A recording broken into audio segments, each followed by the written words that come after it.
This is a poem for both sets of my grandparents.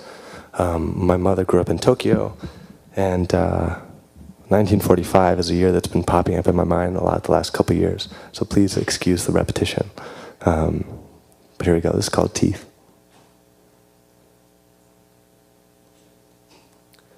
Oji-chama is what I call my Japanese grandfather. In 1945, his Tokyo home was burned to the ground. Grampy is what I call my American grandfather. In 1945, he was serving on the USS Shangri-La, sending off American fighter pilots to burn down Japanese houses. Our jaws have not yet healed. 1906, Poland. Grampy's father is hiding in an oven. He has heard men singing on the street below. Hyenas, my family calls them. After drinks and song, the outside townspeople come into the Jewish ghetto for a celebration beating. Molar fireworks and eyelid explosions. Even when Grampy's father grows up, the sound of sudden song breaks his body into a sweat. Fear of joy is the darkest of captivities. 1975, Tokyo.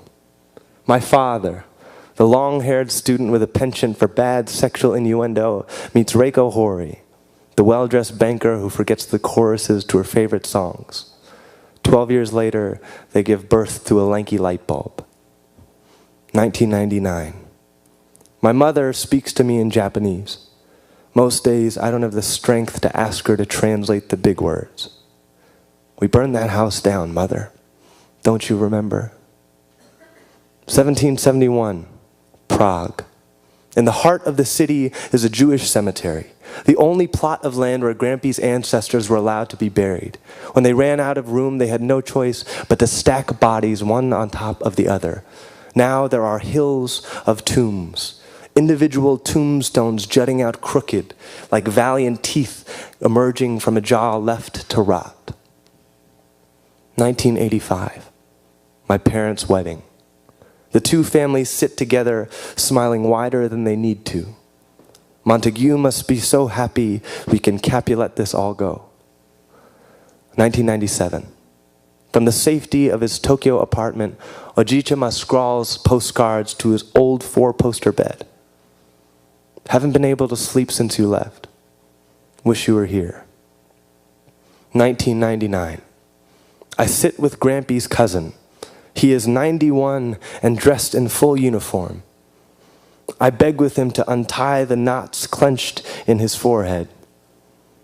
He says, hate is a strong word, but it is the only strength that I have left. How am I to forgive the men that severed the trunk of my family tree and used its timber in the fireplaces of their own homes? 2010. Grampy and I sit together watching his favorite, baseball. In the infertile glow of the television, I see his face wet. Grampy sits in his wheelchair, mouth open, teeth gasping out of his gums like violent and valiant tombstones in a cemetery left to rot. The teeth sit, and I can still read them. William Chodos, killed at Auschwitz. Sarah Lee, killed at Dachau. Bill Kane, killed off the coast of Okinawa. I will never forget what happened to our family, Grampy. And he looks at me with the surprised innocence of a child struck for the first time. Philip, forgetting is the only gift I wish to give you. I have given away my eldest son trying to bury a hatred I can no longer burden. There are nights I am kept awake by the birthday songs of children I never let live. A plague on both your houses. They have made worm's meat of me. Thank you.